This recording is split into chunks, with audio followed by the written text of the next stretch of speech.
ஒரு பஸ்ஸோட driver road close ஆயிருக்குன்னு அடையாளம் தெரியாத ஒரு டனல் உள்ள நுழையிறான். ஆனா ரொம்ப நேரம் ஆகியும் அந்த டனல் முடியாம போய்கிட்டே இருக்கு. சோ ஏதோ தப்பா இருக்குன்னு டிரைவர் பஸ்ஸை யூட்டர்ன் பண்ணி டனலை விட்டு வெளியில போயிடலாம் ட்ரை பண்றான். பார்த்தா ரிவர்ஸ்ல போயும் கூட அந்த டனலை விட்டு அவங்களால வெளியே போகவே முடியல. அப்ப டீசலும் முடிஞ்சு போக ரெண்டு பேர் மட்டும் ஒரு நூலை கட்டிட்டு வழியை தேடி கிளம்புறாங்க. கொஞ்ச நேரம் கழிச்சு அந்த இடத்துல ஃபாக் உருவ ஆரம்பிக்குது. அப்ப மிச்சம் இருந்தவங்க ஃபாக் உள்ள இருந்து ரெண்டு உருவம் வரதை நோட் பண்றாங்க. அதுக்கப்புறம் தான் தெரியுது வழியை தேடி கிளம்புனவங்க தான் திரும்பவும் அதே இடத்துக்கு வந்திருக்காங்க. சோ ஒரு லூப்ல மாட்டிக்கிட்டவன் பயந்தவங்க அவங்க இருக்க சப்ளைஸ் எல்லாம் எடுத்துட்டு தனித்தனியா பிரிஞ்சு தேட ஆரம்பிக்கிறாங்க. பார்த்தா மறுபடியும் எல்லாரும் அந்த பஸ் இருக்க இடத்துக்கு தான் வர்றாங்க.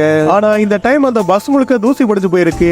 அதே நேரத்துல அவங்க சேர்த்து வச்ச சாப்பாடும் கெட்டு போயிருக்கு. அப்பதான் அவங்களுக்கு அந்த டனல் உள்ள டைமும் ரொம்ப ஸ்பீடா போகுதுன்னு தெரியுது. ஒரு கட்டத்துல யாரோ வேணும்னே வச்சது மாதிரி ஒரு மேப் அவங்களுக்கு கிடைக்க அதை ஃபாலோ பண்ணி போக ஆரம்பிக்கிறாங்க.